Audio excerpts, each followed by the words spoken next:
पैसा ल्याउन त ला पैसा गाउँमा त सिन्का बाँच्न सकेका छैनस्, सहर गएर के गर्छस्?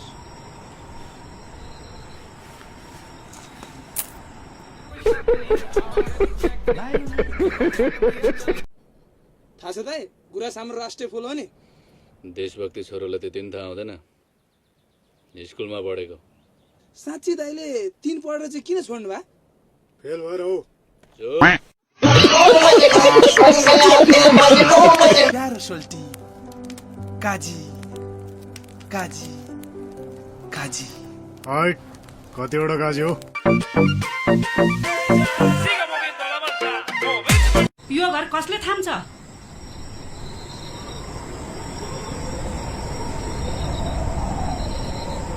तिम्रो घर खाँबोले थाम्छ।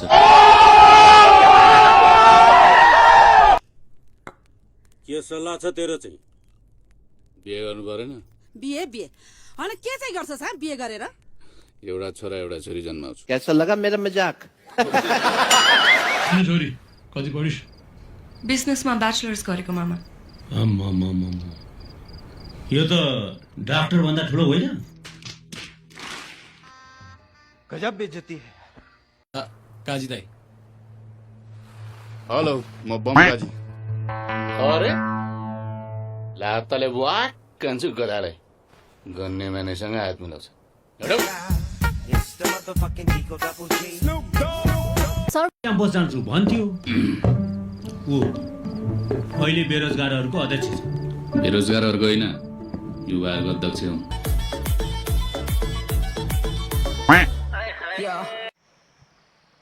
कता हो सोल्टिनी चिटिक्क परेर?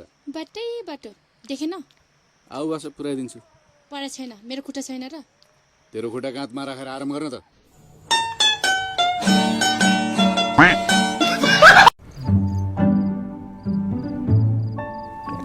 तेरै मामा हो, थपक्क ढो।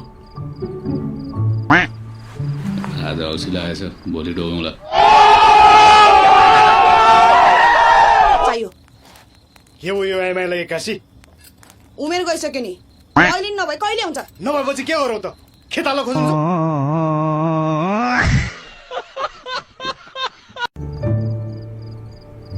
मैले पनि जिसिएको मात्रै हो भन्छ। मेरो पनि छोरी सस्तो छैन। छोरी पनि बेच्ने चिज हो र सस्तो र महँगो।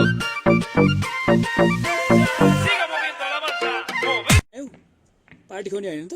होइन, के पार्टी हो महारानीको? यिनी 3rd डिभिजन एसएलसी पास भयो नि त।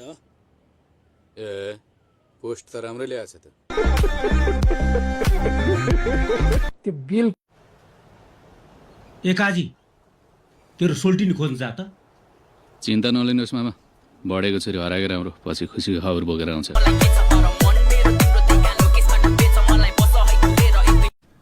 त के हेरेर बस्यो? टल्ल परेर खाना भात चिसो हुन्छ। खान्न, जन्मेदेखि खाएको भात कति खानु? सुटोको छोरी त होइन? हो नि दाइ, राम्री केटी त टाढेबाट छर्लङ्गी।